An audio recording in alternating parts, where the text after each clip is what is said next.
Good morning, everybody. How are you today? Can you hear me all right? Please let me know. If you have any question, now is the time to send them in, and I will answer them. We have about 1 hour to answer your questions. So if you want to ask any question, just let me know. Now, how's the audio? Is it okay? Also, where are you from? If this is your first time to join our meeting,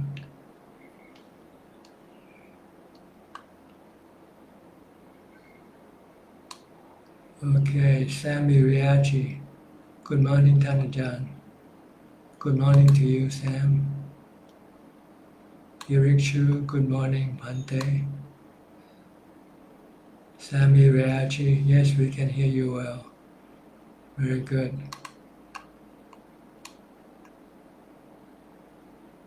From Guat Mian Lo, Satu. From Chu Chin, good afternoon and my respects to Ajahn from Malaysia. From Ying Birabu, Satu. From Somkit James Eric Tan, Satu.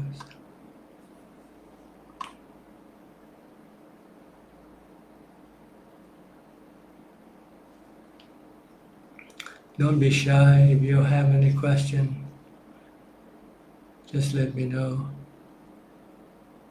Maybe I can answer them, maybe I cannot. If I cannot, I am sorry.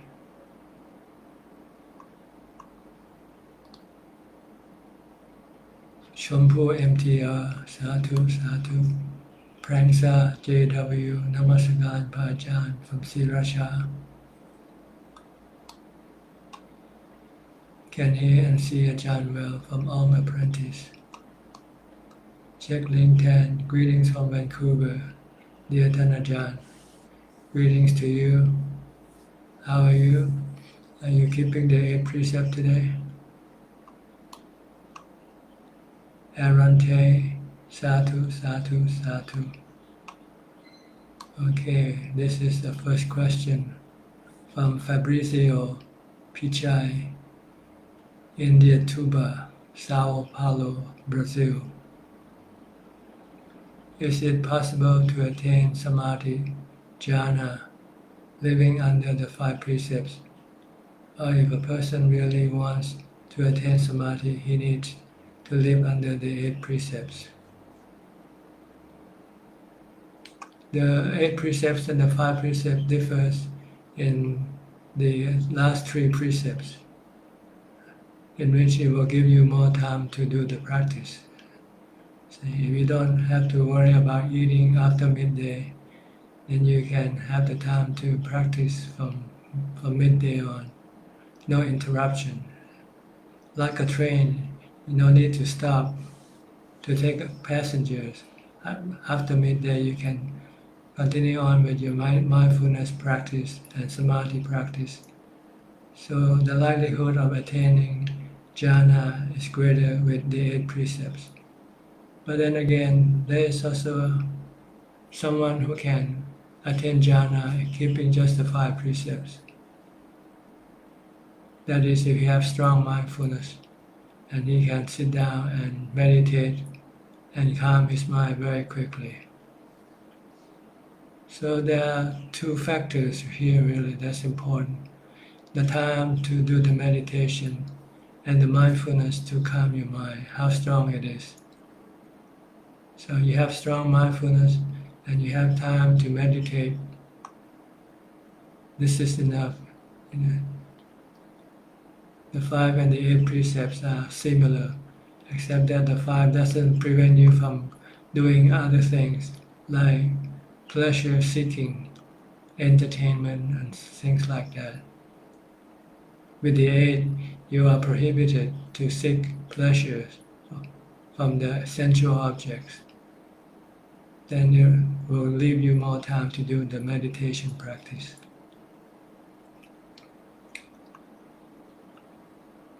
From Oranut, good morning Ajahn, listening from San Jose, California. Thank you. Question number 2 from Fabrizio Pichi. If a job is not necessarily related to wrong livelihood, but creates a lot of mental agitation and becomes an obstacle for meditation, is it worth looking for a more simple way of making a living? Yes, definitely. Try to get a job that doesn't stress your mind. Simple job, like being a monk. This is a simple job. Being a monk, we are not required to do anything except study the teaching and keeping the precepts.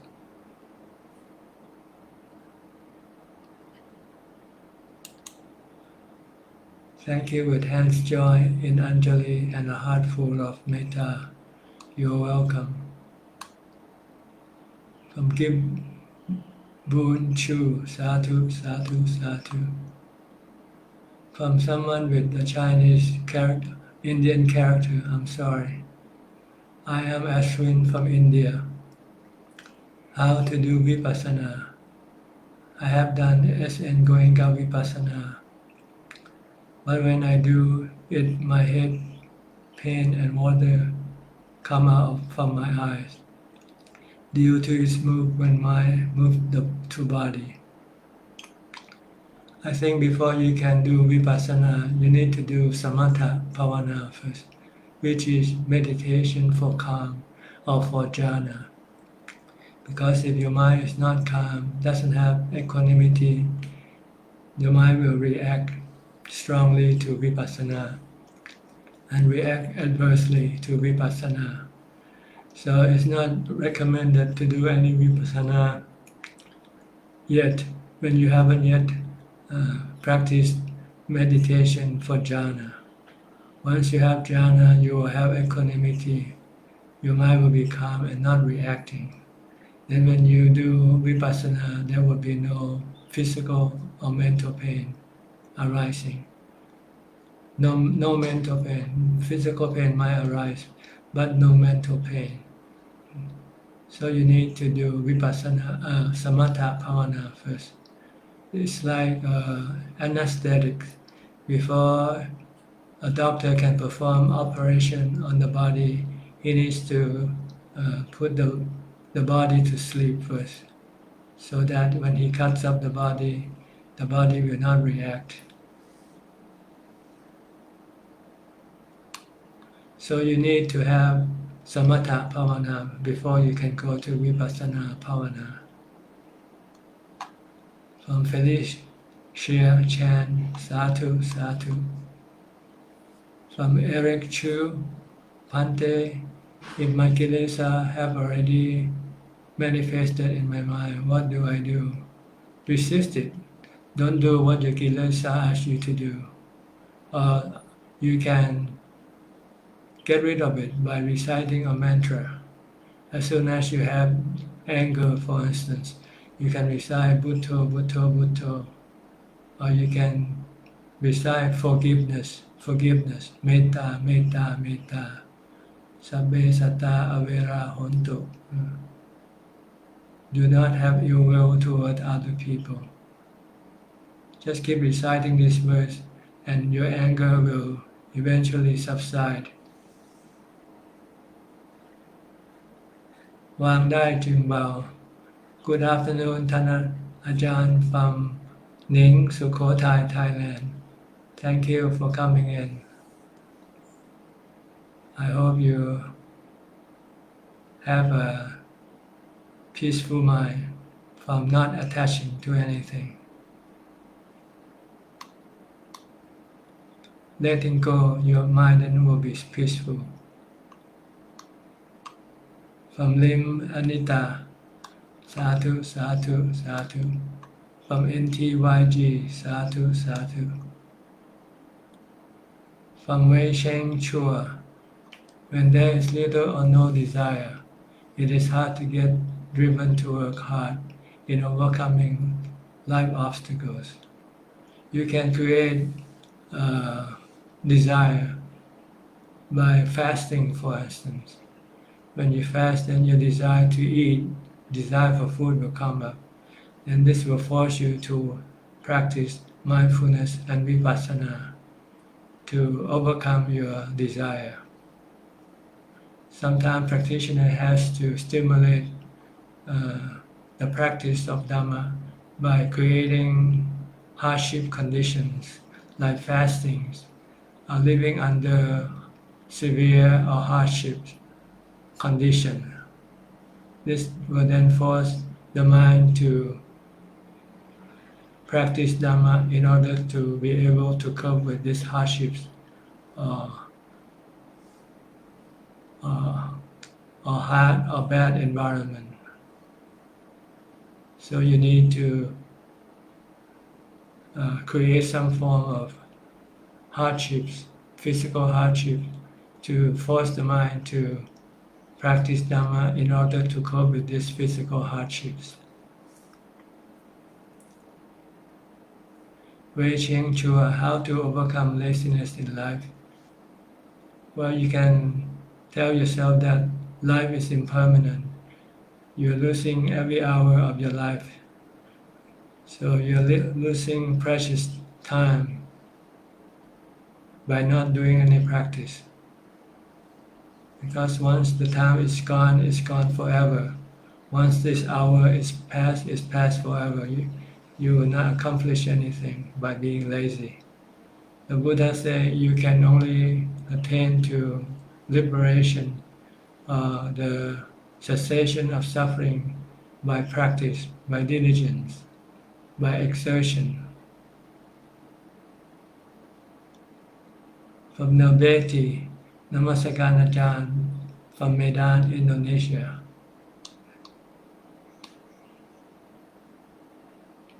Kim Boon Chu, Sadhu, Sadhu. Anjali Somboon, Sadhu. Pauline Soon, good morning Ajahn. Good morning to you. From Jacqueline Tan. Yes, we are keeping the 8 precepts today, Ajahn. I am a bit embarrassed to admit this, but I am feeling hungry now. Very happy to see you, Ajahn. I am forgetting about my hunger now. Yes, you have to find some diversion, like doing meditation, or contemplate on the unsavory aspect of food. Not looking good, the disgusting part of food, like the food in your mouth, the food in your stomach, or the food that you discharge from the body. Then your hunger for food will disappear. So you can either use mindfulness by meditation, or you can use vipassana, contemplating on the disgusting aspect of food. Then you will not be hungry.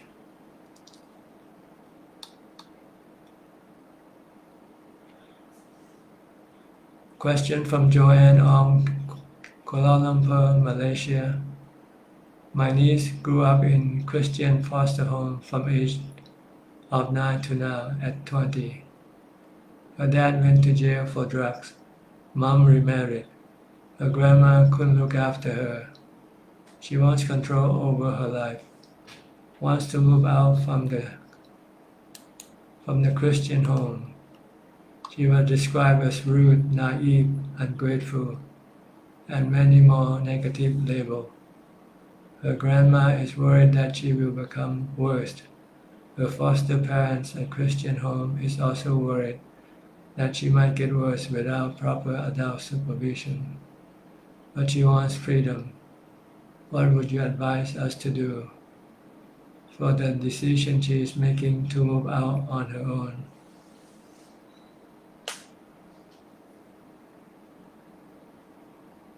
Well, a person can be good or bad due to his or her action, not due to the circumstances under which he or she is under. So she can be bad living in foster home. She can also be bad living outside of foster home. It's not the conditions that makes her good or bad. It's the understanding of what good and bad is. So what she needs is education about what is good and what is bad for her. So if she knows and she still wants to be bad, then there's really nothing you can do. You just have to let her go. So education, teaching her what is good or bad, right or wrong.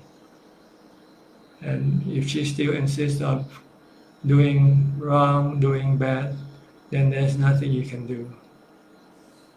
Whether she lives under any circumstances, she will do bad if she wants to do bad. She will do good. She will want to do good if she wants to do good.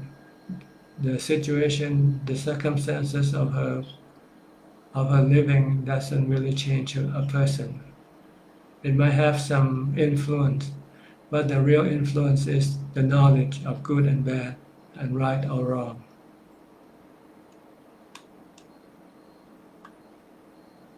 From Jinalin Pur. Good afternoon, Ajahn. I'm Jinalin Pur from Selangor, Malaysia. Sadhu, sadhu, sadhu. Anumodana. You're welcome. I'm Suchart. Sadhu, sadhu. From Leong Yu Meng. Good afternoon, Ajahn. Suchart. Greetings from Malaysia.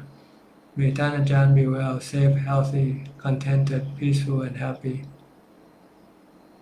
May the blessing of the Noble Triple Gem be upon Tan Ajahn and all sentient beings.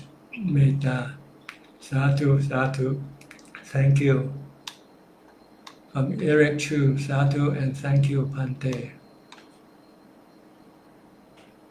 From Yupui C. Kumara.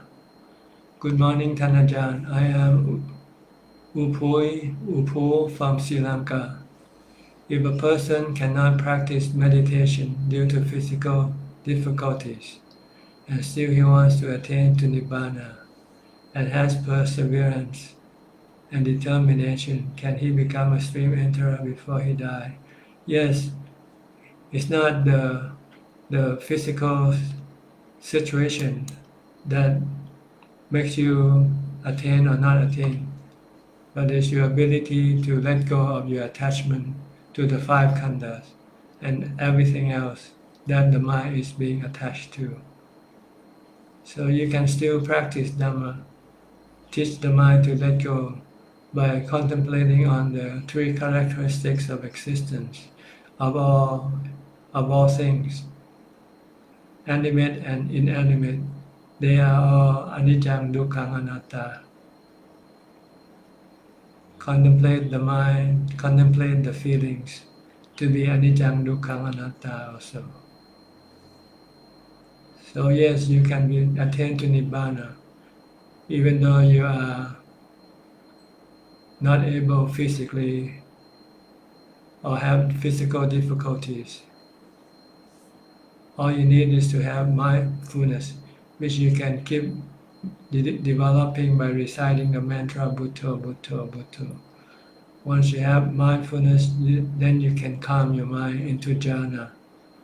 Then after coming out of jhana, you can contemplate, study the nature of the five khandhas, the body, the feelings, and the mental states of mind, to let go of them.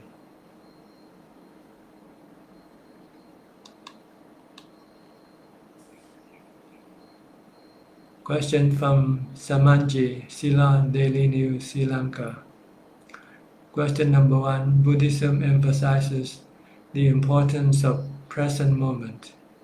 We humans are in the habit of either brooding over the past or worrying about an unseen future. What is the best way to focus one's mind on the present moment? By reciting the mantra Bhutto, Bhutto, or any other type of mantra, whichever one you like. You can use the present as your mantra, Pajuban, Pajuban, Bhutto, Bhutto, Bhutto. Any word will bring your mind back into the present. Don't let it go into the future or into the past. Keep reciting a mantra or reciting or chanting a verse like Itipiso Bhagava Arahang Samma Sambuddho, for example. This will then stop the mind from thinking about the past or about the future. It will then be back in the present. Another method is to focus your attention on your body, movement, activities. Just keep watching what your body is doing right now. If you're eating, just watch the body eating. If the body is walking, just keep watching the body walking. Then the mind cannot go into the past or into the future. So this is the method of bringing the mind into the present.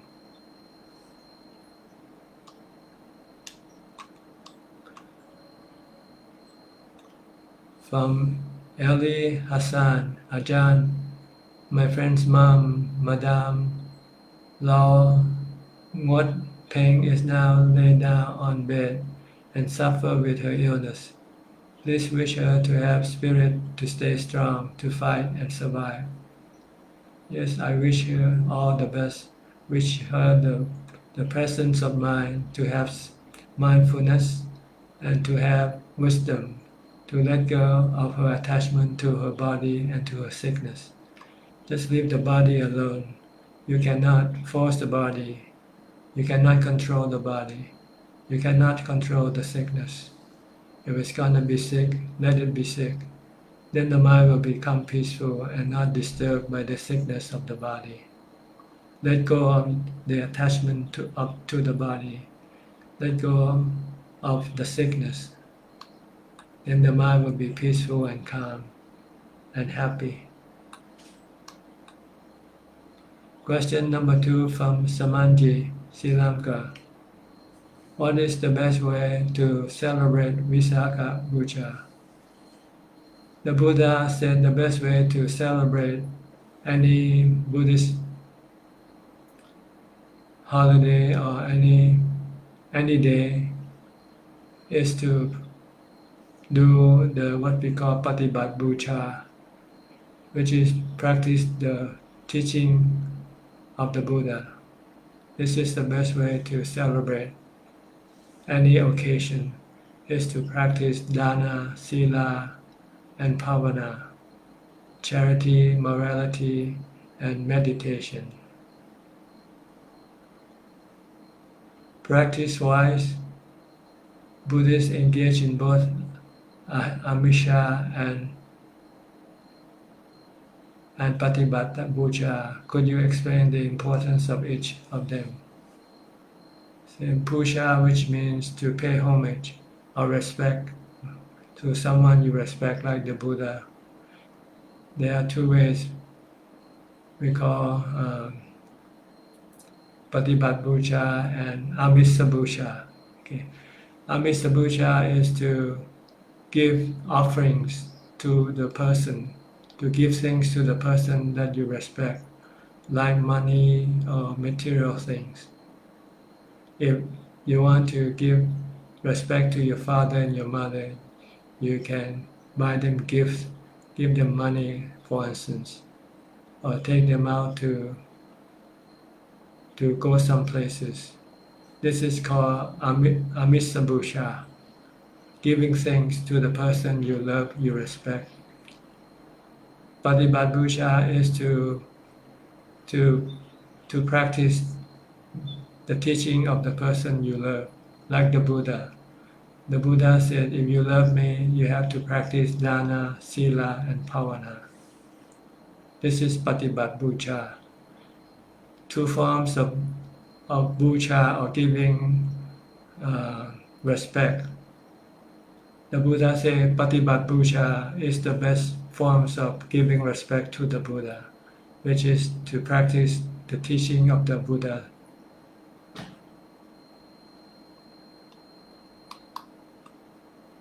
From Tho Tan Peng, Sadhu Sadhu. From James Ong, Sadhu Sadhu. From Adeline Chin, good morning, Ajahn. My little one has started practicing meditation only for 5 minutes. He said that he feels like floating. Can Ajahn explain? Thanks. This is normal. When you stop thinking, your mind can become calm, peaceful, and feel it is light, like floating. The mind becomes light without the thoughts and emotions. So this is normal. Tell him it's good. Tell him to keep on meditating, and he can become happier.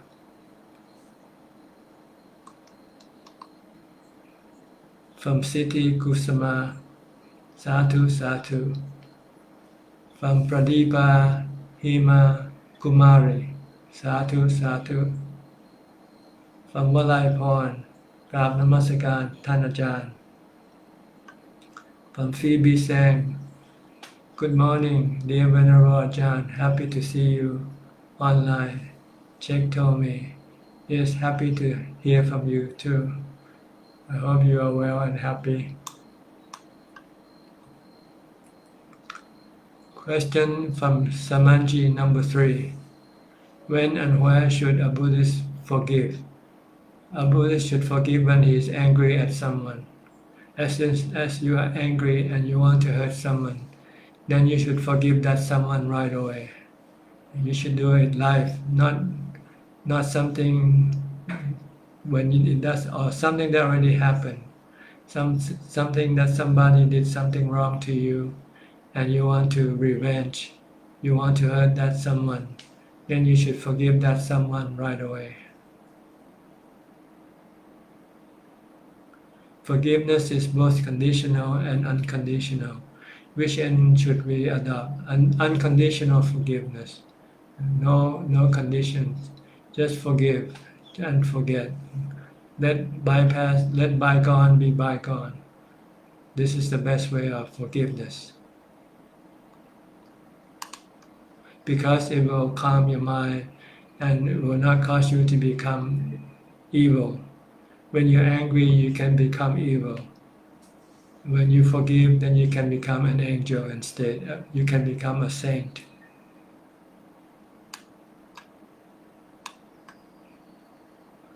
Question number 4 from Samanji, Sri Lanka.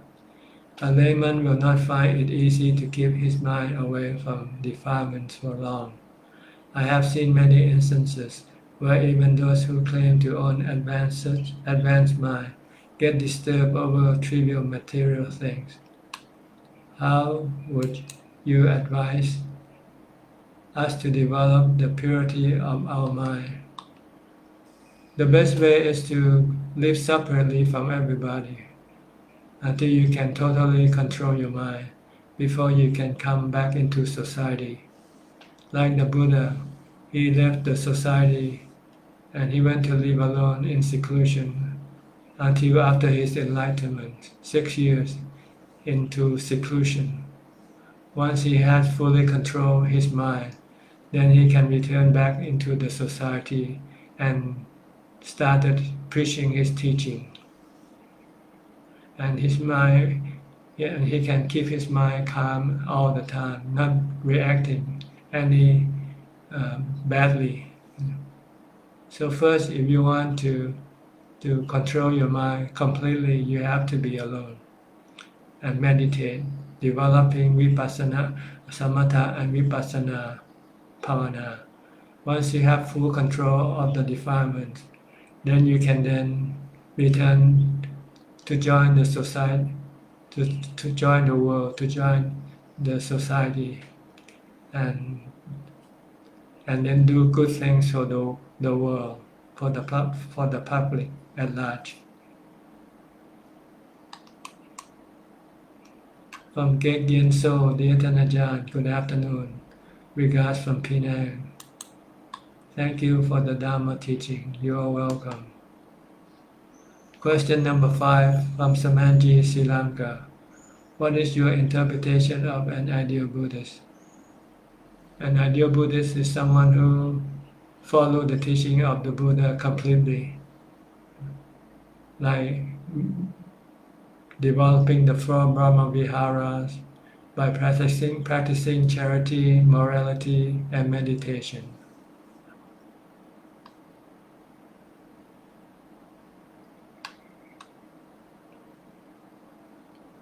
From Ying Virabut, how do I live in harmony with my mother-in-law who doesn't respect you and made you angry every day? Thank you.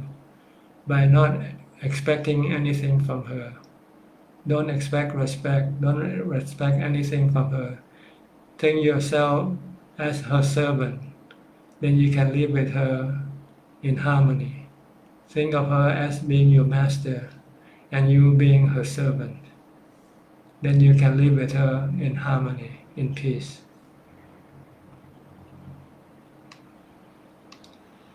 From Ali Hassan, Satu Satu Ajahn. From Gek Yen So, dear Tan Ajahn, for those laypersons never renounced as monks, nuns for many cycles as human, can he/she attain Nibbana? Yes, Nibbana is attained not because you are a monk or not a monk, a nun or not a nun. Nibbana can be attained by wisdom, by seeing the three characteristics of existence and seeing the four noble truths in your mind and practice it. From Pauline Soon, what appearance enter in jhana meaning? I don't know what do you mean by appearance when you enter into jhana? There is no appearance. When you enter a jhana, your mind becomes still, doesn't think, only knowing, and have equanimity, peace, and happiness.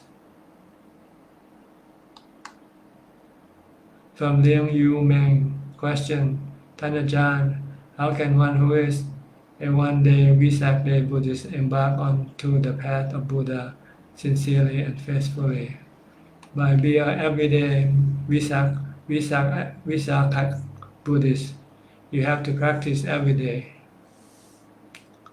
in order to be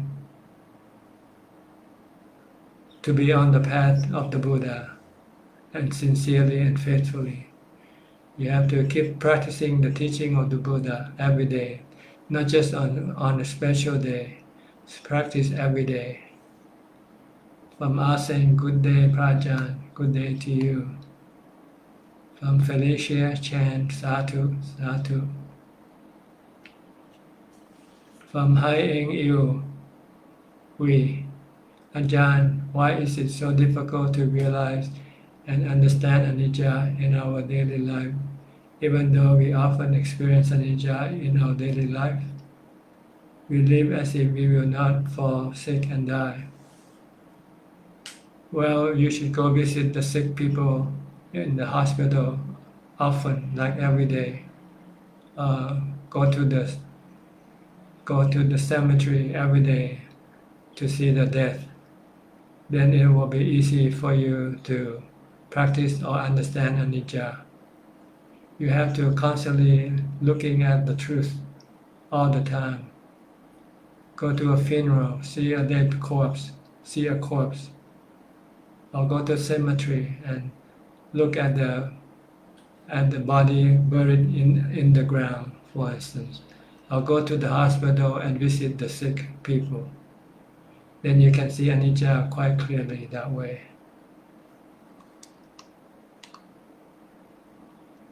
From Adeline Chin, thank you, Tan Ajahn, for your advice and teaching. Truly feeling blessed. You're welcome. From Lo Ya Ying, good afternoon, Ajahn. Satu Satu for the Dhamma teaching. You're welcome.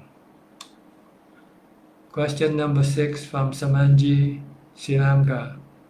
What is your message to those who are celebrating Vesak Puja amidst the pandemic? Just be faithful to the Buddha's teaching.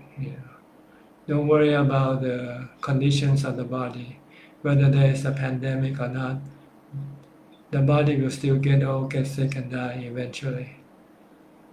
When we practice, we want to develop our mind to perfection, to liberate the mind from suffering by the practice of the Buddha's teaching, by practicing charity, morality, and meditation.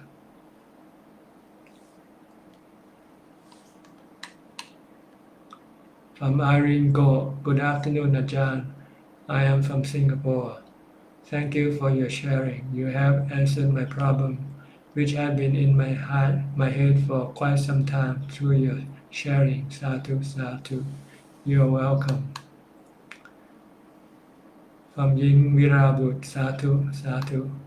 From Spain, KL, dear Ajahn, I watched a YouTube video of Ajahn Mahabua where he said the Buddha, Dhamma, and Sangha is the same. To me, they are three different things. Can you explain what does that mean? It means the essence of the Buddha, Dhamma, and Sangha is the same.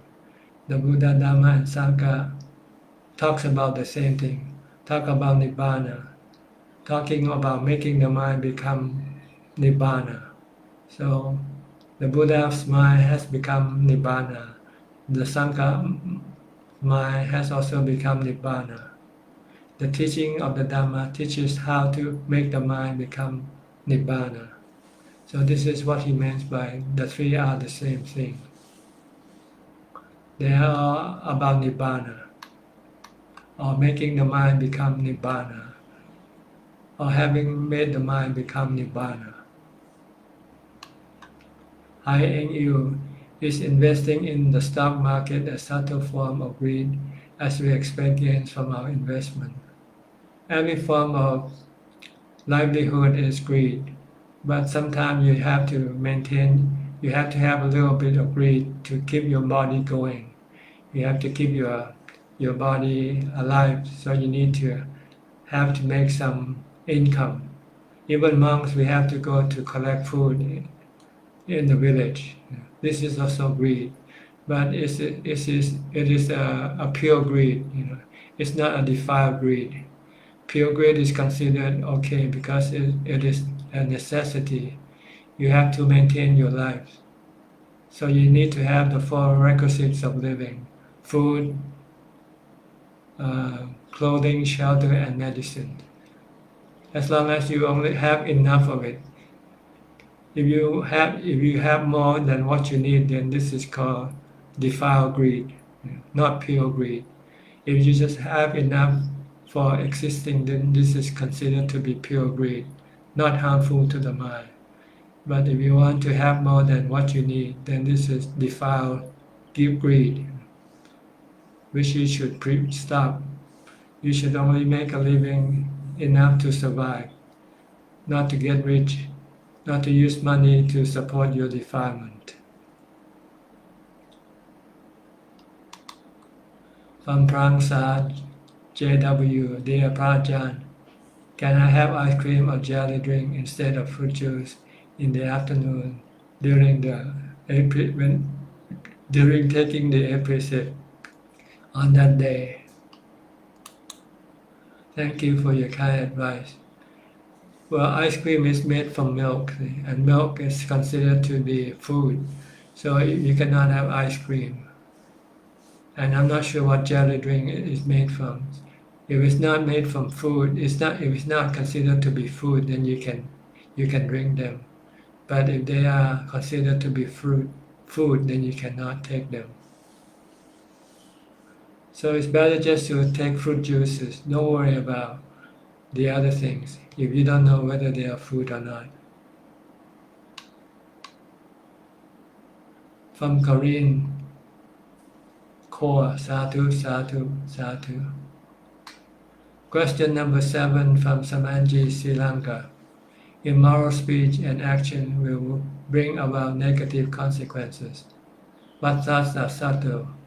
Does impure thought, which is not translated into words or action, has the negative karma consequences? Yes, it has upon the mind. As soon as you think impure thought, your mind becomes uneasy, uncomfortable, restless, agitated, and not happy. So it has the mental consequence. When you think bad, your mind feel bad. So it's better not to think bad at all. From Ananda T, Sadhu, Sadhu, Sadhu. On Uma, Gao Bua, Sadhu, Sadhu.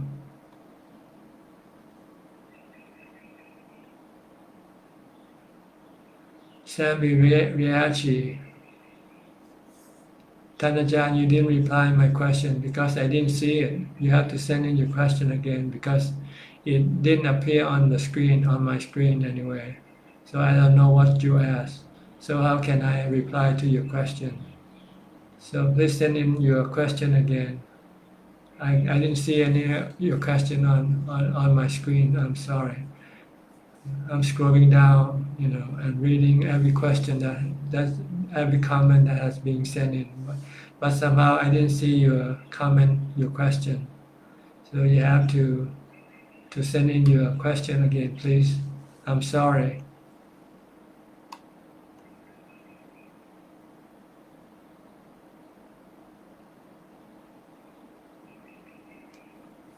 From Shayam Lama Gurung, Namaste.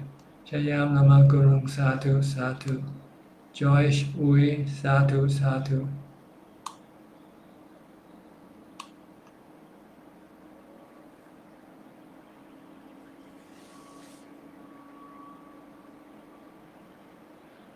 I see just your Sami Riachi, I see just your finger pointing, but I don't see anything, I don't see your question. From Sapru Chai, good evening Ajahn, Namaskaran to Ajahn. Question number 8 from Samanji, Sri Lanka. Is it acceptable for a Buddhist monk to engage in active politics? No. Monk shouldn't have anything to do with worldly activities. He should go live in seclusion in the forest and practice Dhamma to get rid of his defilements, not to have any involvement with politics. After you are enlightened, then if you can help the world better, then you can then say something. But an enlightened person will do things only when he sees that it is beneficial. If it's not beneficial, then he wouldn't do anything. He would rather leave the world alone. From Sally Chi, Sadhu, Sadhu, Sadhu. From every Annie 10, why my question cannot appear in a giant screen? You have to ask Facebook, not me. I cannot control the question. It just didn't come up.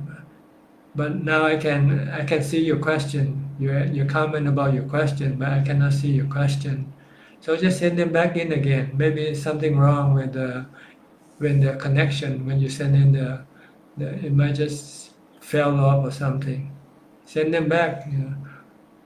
See this Samanji, he's been sending 9 questions in now, and I'm reading his 9th question right now. From Samanji, Sri Lanka. During the era of the Buddha, as per historic record mentioned, Ratana Sutta had been chanted by Venerable Ananda Thera along with other pious devotee religious monks to invoke blessing on the citizens of the town.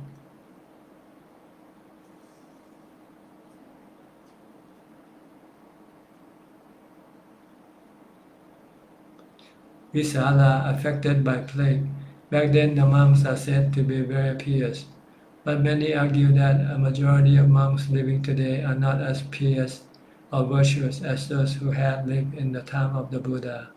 Hence the chanting of Ratana Sutta in the present context during the COVID-19 pandemic time will not bring good results just as it did in the time of the Buddha. Your view? I really don't know. To me, what's important is not the body. What's important is the mind. I think the reason why monks chant is to calm the mind of people, not try to get rid of the plague. The plague cannot be gotten rid of by by chanting. Chanting can make the mind becomes calm and accept the plague without having any worry or anxiety. I think that's the purpose of chanting, to calm the mind, not to calm the plague.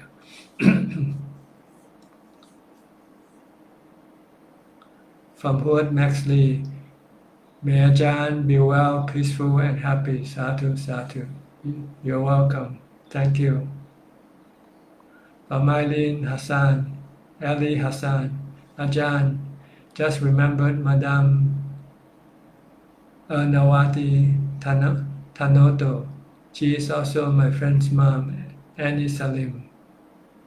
May you give her your blessing. She is also laid down on bed, not fit enough to walk out. Please wish her for getting well soon. Sadhu, sadhu, Anumodana. Yes, may she be well, recovered fully, if it's possible. I cannot even wish for my health. If my body's gonna get sick, I cannot do anything about it. But you can wish it well. Whether it's gonna get well or not, that's another story. So don't rely on this wish. You can do things better than wishing by telling the sick to meditate to calm their mind. Then the mind will not be sick with the body.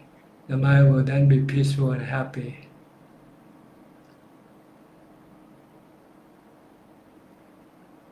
Okay, Kenneth Hunt. Question from Sammy. Is chanting Itipiso 1,080 times daily a good practice? Yes, that's because you are developing mindfulness. You're training your mind to stop thinking. When you chant Itipiso, you cannot think about the past or about the future. I hope you can hear my reply now, and you should thank you, Kenneth Hunt, for his service of sending in your question. I'm not sure, maybe it's your connection in Lebanon is bad or something. So your question cannot come into my Facebook page now. So I hope you can hear my reply. Yes, chanting as many times as possible. Chanting all day if not possible, better, because it will keep your mind from being restless and agitated. Keep your mind to be in the present, to be mindful. From Ali Hassan, well noted, we'll let her know, Ajahn. From Augustine Florio, please, dear Kenneth, can you share my question too? Thanks. Yes, please, Kenneth, if you see the question of Augustine Florio, please repeat them to me again. Okay, reply from Sammy Riashi, thanks, Kenneth.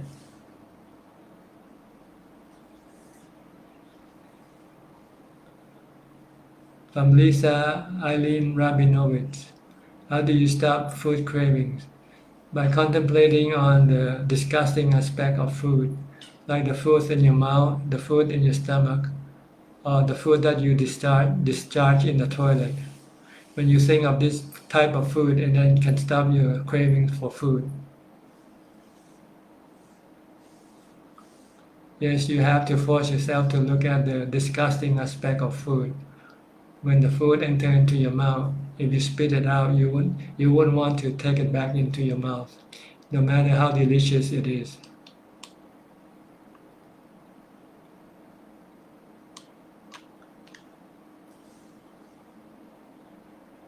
Check link can question from Sami. I have been dealing with a lot of anger lately, Tanajan. Can you explain to me the way to get rid of anger for good? I've been dealing with a lot of anger lately, Tanajan. Your anger arises from your expectation or your desire for things to be the way you want it to be. So you have to stop your expectation by looking at things as being anatta, being natural phenomena, like the weather. You don't usually get angry at the weather because you don't expect anything from the weather, because you know that the weather is not under your control. So you don't get angry at the weather. So try to treat everything like the weather, then you will not get angry. Just accept things as they come. Don't expect anything from people or things to be the way you want them to be. Then you will never get angry.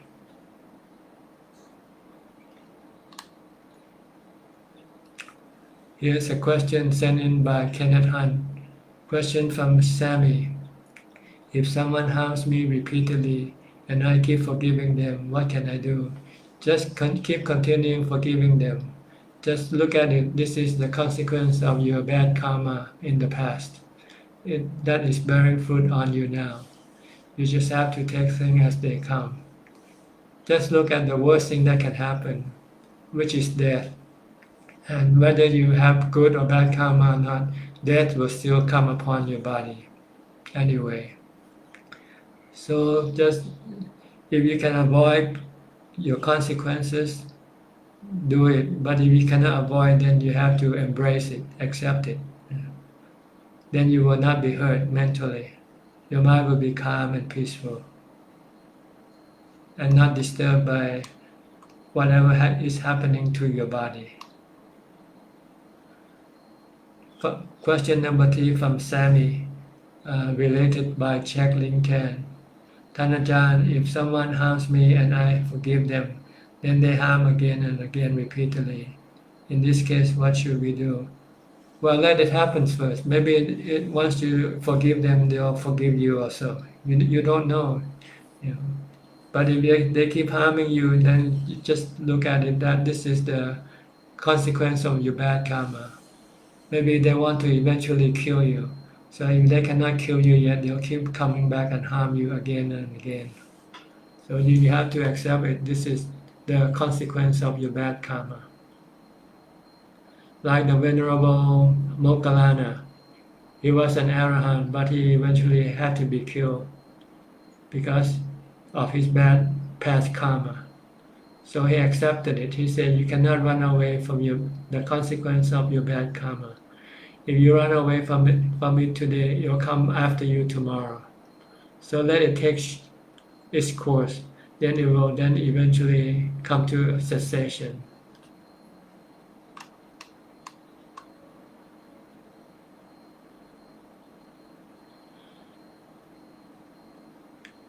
Yeah. Sammy Riachi, so everyone can see my questions, except for Ajahn. This is Mara's work. I don't know, maybe it's just technical work. Don't look at it as Mara, But you have good friends to help you send in your question anyway. So you have both Mara and you have friends, good friends, to help you. I can still read your question and reply. So try to take the advice that I give you, and then your mind will become peaceful. You cannot control people or things. You can control your mind by not reacting to anything, by accepting things as they come. Look at everything as sappe dhamma anatta. Everything is anatta. Everything is not produced by self. They are produced by natural phenomena. From every Annie 10, what is the purpose of scanning in meditation? I don't know.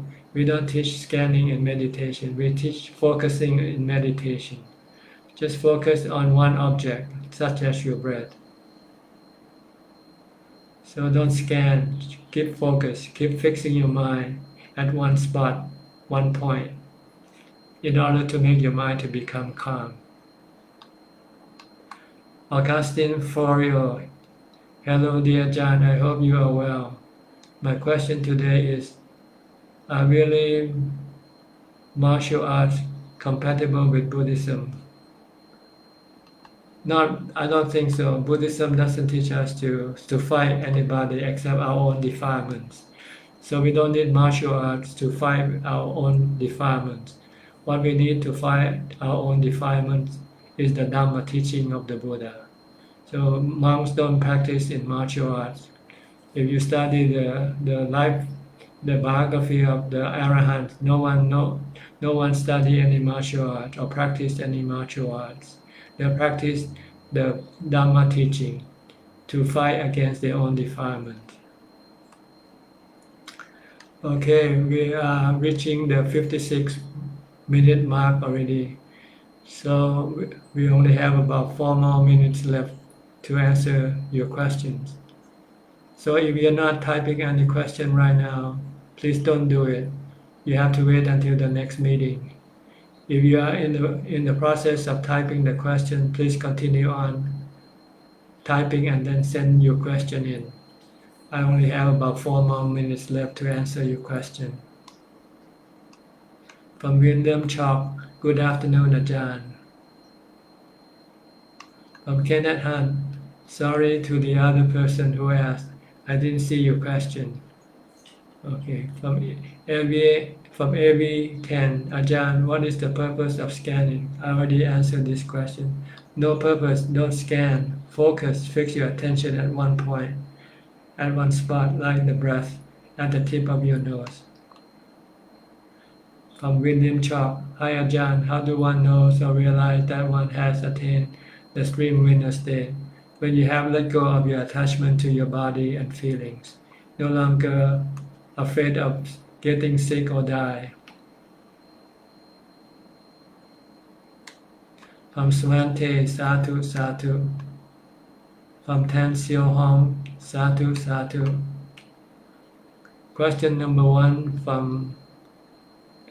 from SL. I'm not sure I can read the rest. It's from SL. Question number 1. My husband and I are living together with my parents, as I requested him to stay with us to take care of them due to their old age. However, their lifestyle, values, and habits are different, which led to conflicts. He does not want to live together with my parents and plans for us to move out in the next 1 to 2 years. What should I do? My parents are 80 years old and 70 years old respectively. Well, you just have to choose between your husband and your parent. If you choose your husband, then you have to go with him. If you choose your parents, then you stay with your parents. There's no other way. Or you can go running back and forth. Go live with your husband and then come and visit your parents every day if you can.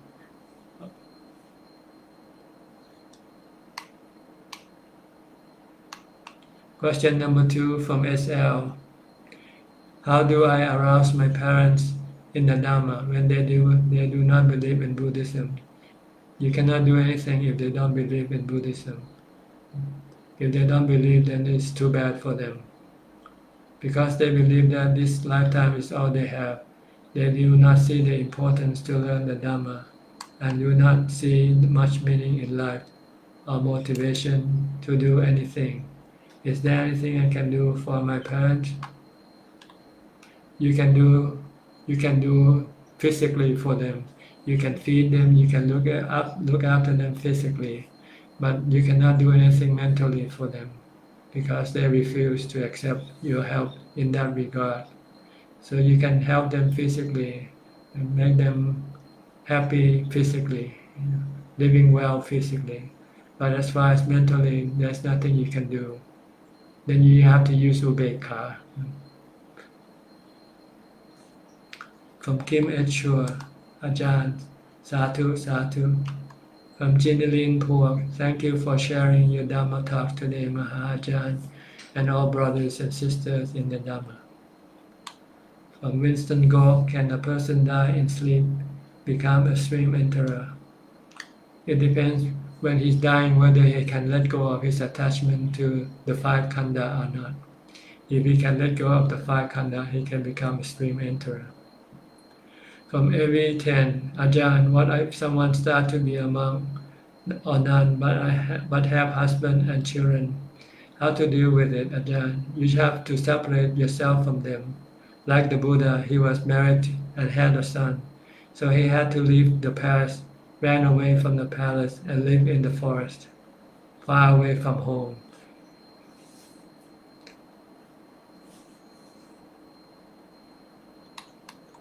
From Krishna Dalami, Vandana Ante. Thank you. From Huat Maxley to Aviani 10, the purpose of scanning in meditation is to release the body tightness and tension to be more relaxing. Okay. From Eric Chu, Sadhu, Sadhu, Tanajan, thank you for sharing Dhamma. From Elvin Lin, Sadhu, Sadhu. Well, that's about all the comments that has appeared in my screen. Thank you very much for your attendance today. I hope I have answered some of your questions, maybe not all. If it's not clear enough or if you still want to ask more questions, please wait until our next meeting, which I try to come here every Sunday at this time if it's possible. Sometimes I might not make it because I might have some other commitment or some other things to do, or I might not feel well or not ready. So you have to forgive me that I don't have a fixed schedule to come to see you. But I'll try to make it at least once a week if it's possible. Okay. Last question from Sapruchai. What is the benefit of reciting the word Sabbe Satta Bhavatu Sukh every day? It's just a method of developing mindfulness. And you must recite all day long, not just once in a while. To make it beneficial, to make it fruitful, you have to do it all day long, every day, all the time. Okay? Okay, Sadhu from Mil, Chongqing, thanks, Sadhu. Tim Huatan, greetings from Malaysia. May Ajahn live long and healthy, Sadhu. Chayanan, Sadhu, Sadhu. Aaron Te, Sadhu, Sadhu. Okay, thank you everyone for joining this meeting. I hope you can use this meeting or the information that you learn from this meeting to help you advance in your practice, to develop your mind to a higher state, to a more peaceful state and happy state. In the meantime, please stay safe, stay mindful, and keep on practicing the Dhamma. Goodbye for now, until the next time.